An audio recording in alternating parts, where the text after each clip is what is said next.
എന്റെ കയ്യിലും തോക്കുണ്ടെന്ന കാര്യം ഞാൻ മറന്നുപോയി. നിന്റെ കയ്യിൽ ഒരെണ്ണമല്ലേ ഉള്ളൂ? എന്റെ കയ്യിൽ 2 എണ്ണമുണ്ട്. ശരി, നീ എന്തിനാണ് ക്യാപ്റ്റനോട് ജീവിതം അന്വേഷിക്കുന്നത്? അത് എനിക്ക് മാത്രം അറിയാവുന്ന കാര്യമാണ്. നിങ്ങൾ ആരും അറിയാൻ പാടില്ലാത്ത കാര്യം. ഏതോ ഒരു ഭ്രാന്തൻ കണ്ണിൽ കണ്ടവരെയൊക്കെ തോക്കെടുത്ത് ഡപ്പഡപ്പെന്ന് വെടിവെക്കുകയാണെന്നാണ് ഞാൻ കരുതിയത്. പക്ഷെ അത് തെറ്റാണെന്ന് എനിക്കിപ്പോ മനസ്സിലായി. നീ കൊന്നവരെല്ലാം ഗുണ്ടകളാണ്. ആ ഗുണ്ടകളുടെ ആളുകളിൽ നിന്ന് നിനക്ക് എന്തെങ്കിലും അപകടമുണ്ടോ? എനിക്ക് നിന്നെ സഹായിക്കാൻ കഴിയും. ഞാൻ സഹായം ചോദിച്ചതേയില്ലല്ലോ.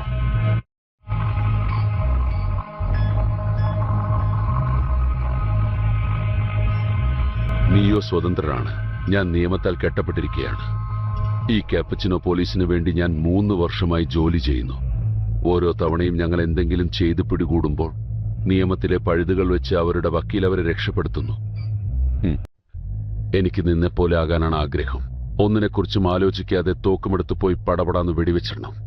പക്ഷെ എനിക്കിതിന് കഴിയില്ല. നിയമം എന്റെ കൈകൾ കെട്ടിയിട്ടിരിക്കുകയാണ്. എങ്കിലും അവരെക്കുറിച്ചുള്ള വിവരങ്ങൾ എന്റെ കയ്യിലുണ്ട്. ഈ വിലാസം തീർച്ചയായും നിനക്ക് ഉപകരിക്കും. ഇതും കൊണ്ടുപോയി അവിടെയുള്ള ക്രിമിനലുകളെയും തീർത്തേക്ക്. നീ തെറ്റായ ആളോടാണ് സംസാരിക്കുന്നത്. എന്നെ നിനക്ക് വിലയ്ക്ക് വാങ്ങാൻ കഴിയില്ല. ഞാൻ വിലയ്ക്ക് വാങ്ങുകയാണെന്ന് പറഞ്ഞില്ലല്ലോ. നീ ഇപ്പോ തന്നെ എവിടെയോ ജോലി ചെയ്യുന്നുണ്ടല്ലോ. മീഡിയയുടെ ഭാഗത്തുനിന്നൊരു പ്രശ്നം ഉണ്ടാകാതെ ഞാൻ നോക്കിക്കോളാം. കില്ലർ ബീൽ. എന്നെ സംബന്ധിച്ചിടത്തോളം ഗുണ്ടകളുടെ ശല്യമില്ലാതെ ഈ നഗരം ശാന്തമായിരിക്കണം, അത്രമാത്രം. സാക്ഷികളെക്കുറിച്ച് നീ വിഷമിക്കേണ്ട. അവന്മാരെ കൊല്ലാൻ എത്രയോ പേർ കാത്തിരിക്കുന്നുണ്ട്, പക്ഷെ കഴിയുന്നില്ല. കുറ്റം ഏറ്റെടുക്കാൻ അവർ തയ്യാറാണ്. അതുകൊണ്ട് ഈ ഡീൽ നീ തന്നെ തീർക്കണം.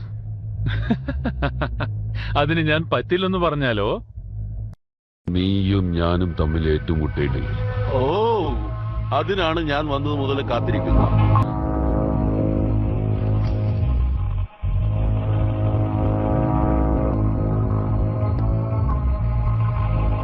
രണ്ടുപേരും പുറത്തു പോകുന്നുണ്ടോ ഇല്ലയോ?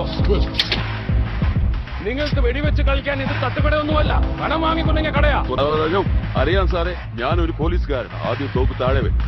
ഞാൻ വെക്കില്ല. ആദ്യം നിങ്ങൾ രണ്ടുപേരും തോക്ക് താഴെയിട്, ഇല്ലെങ്കിൽ ഞാൻ വെടിവെക്കും. കണ്ണാടി നീ പറയും, പക്ഷെ ഞാൻ ചെയ്യും.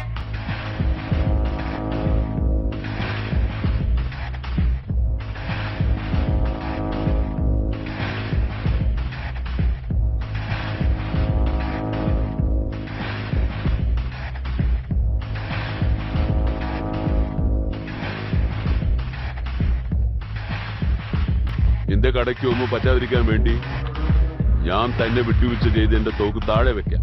കടയ്ക്കുള്ളിൽ ഒരു പ്രശ്നവും ഉണ്ടാക്കേണ്ട. ഓക്കെ, നിങ്ങളും നിങ്ങളുടെ തോക്ക് താഴെ വെച്ചേക്കും. പറ്റില്ല പറ്റില്ല. നിങ്ങൾ രണ്ടുപേരും വെച്ചാൽ മാത്രമേ ഞാൻ വെക്കൂ. വെറുപ്പിക്കാനല്ലോ.